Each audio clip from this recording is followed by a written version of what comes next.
19장에 있는 이 3차 전도여행에서의 에베소 사역에서의 하나의 에피소드가 오늘 본문에 또 기록되어 있습니다. 바울은 회당에서 여러 가지 말씀을 전하다가 어려움을 당하고 두란노 서원이라는 곳에서 2년 동안 하나님의 말씀을 선포하며 많은 사람들이 주님께로 돌아오는 그 일들이 감당이 되어졌습니다. 특별히 그 중에 하나의 에피소드가 오늘 본문의 말씀인데 바울의 능력 행함이었습니다. 바울은 능력을 행하는 사람이었습니다. 성령의 능력으로 그가 만지면 기적이 일어났던 일들이 있었던 것 같고 12절에 보면 특별하게 바울이 가지고 있던 손수건이나 앞치마를 이렇게 병든 사람에게 놓으면 그 능력이 나타날 정도로 바울의 성령 충만함과 하나님의 통로로서 역할을 잘 감당했던 것 같습니다. 이것을 이렇게 악용하는 친구들이 있었는데 유대인들이 시험 삼아 예수의 이름을 가지고 하면 이 일들이 나기도 했고 특별히 스게와의 7 아들도 이런 일들을 행하다가 봉변을 당하는 일이 있었지요. 아주 유명한 말씀이죠. 내가 예수도 알고 바울도 아는데 너는 누구냐? 라는 15절의 말씀이었습니다. 근데 그들이 그 악귀 들린 사람에게 당하여서 엄청 고통을 받고 나서 이 일이 모든 에베소와 사람들에게 알려지고 난 후에 많은 사람들이 주님께로 돌아와서 자신들의 죄를 회개하기도 하고 마술사들은 자신의 것들을 다 팔아서 하나님 앞에 나아갔다. 그래서 결론적으로 20절 말씀에 하나님의 말씀이 흥왕하여 힘이 있고 세력을 얻었다는 것이 오늘 본문의 말씀입니다. 오늘 말씀으로 저는 2가지 정도 하나님의 은혜를 함께 나누고자 합니다. 우리의 삶의 본질은 기적 행함이 아니라 예수 그리스도임을 우리는 다시 한번 말씀을 통해서 볼 수 있습니다. 우리가 너무 잘 아는 제사보다 떡밥에 관심이 많다라고 하는 말들을 우리는 잘 알고 있을 겁니다. 물론 떡밥도 중요합니다. 교회에 이렇게 나오기 위해서 초코파이가 좀 있어야 되지요. 여기 계신 분들도 이렇게 처음부터 교회를 나오시지 않고 중간에 나오신 분들 학생 때나 이렇게 나올 때 보면 많은 사람들이 크리스마스 때 혹은 누가 떡볶이 사줘서 왔다 이런 얘기들 한두 번씩은 들어보셨거나 경험하셨을 겁니다.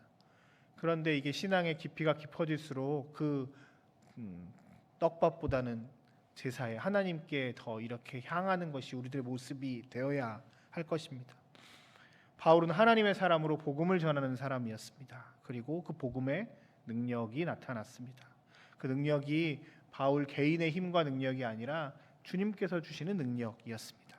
그리고 그 기적은 복음을 전하는 수단이었지 그 복음 자체는 아니었습니다.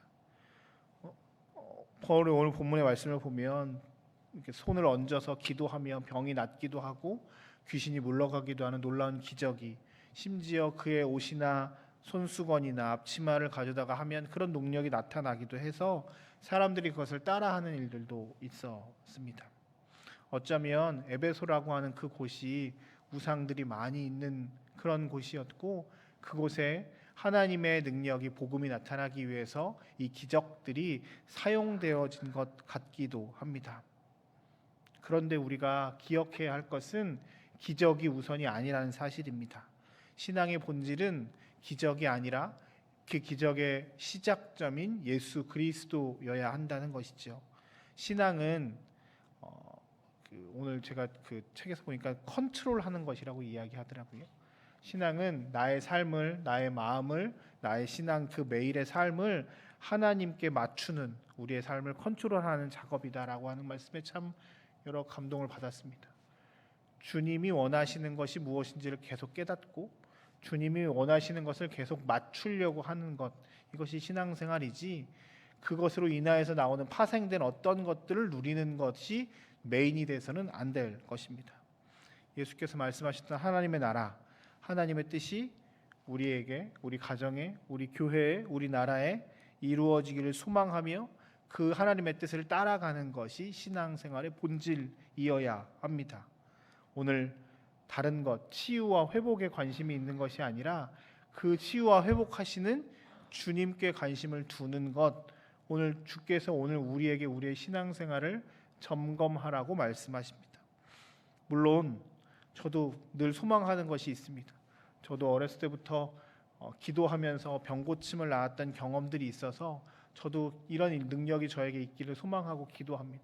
물론 그것이 참 중요한 일이고 이것을 통해서 그리스도께로 돌아오는 일들이 있는 것도 사실입니다. 여러분들의 삶에 이런 은혜가 풍성하게 있기를 축복합니다. 그런데 중요한 것은 그것보다 그것 위에 그것을 주시는 예수께 소망을 두는 일임을 우리는 늘 기억하며 우리의 신앙이 다른 어떤 예수께서 주시는 어떤 것들에 초점을 맞추는 것이 아니라 예수님 자체에, 예수님이 하셨던 말씀에, 예수님이 행하셨던 그 모든 일들에 초점을 맞추고 주님을 따라가는 것에 우리의 신앙이, 우리의 삶이 맞춰지는 은혜가 있기를 주의 이름으로 축복합니다. 두 번째, 오늘 그 말씀, 복음, 예수님을 따라가면 삶이 변화되는 놀라운 은혜가 있습니다. 마술을 행하던 사람들, 그들이 예수도 알고 바울도 아는데 너는 누구냐라고 하며 봉변을 당하는 그 순간 많은 사람들이 그것들을 보았고 소문이 돌았습니다.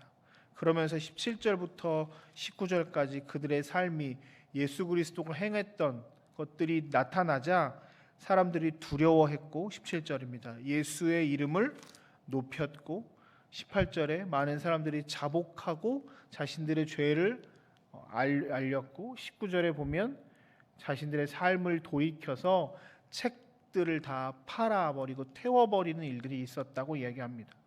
은 5만이나 되었다 이렇게 표현하는데 은 하나 정도가 하루에 품삯 정도로 생각한다면 5만이면 한 140년 정도 일하는 연봉 140년 일해야지 받는 돈 되니까 엄청난 돈인 거죠.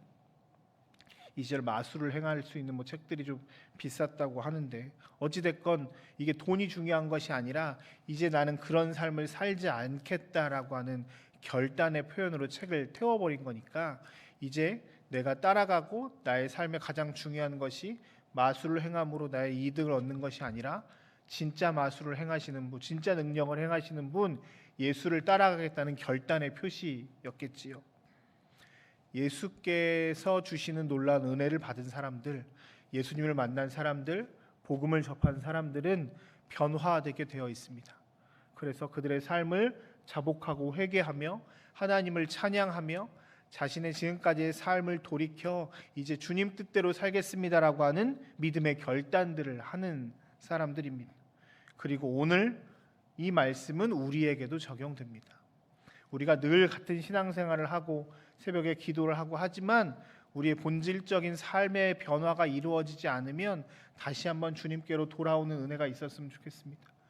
우리의 삶에서 하나님께로 향하지 못하는 부분들이 있다면 오늘 이 시간 결단하고 우리의 책들을 태워버리는 일들이 주님 앞에 있기를 소망합니다.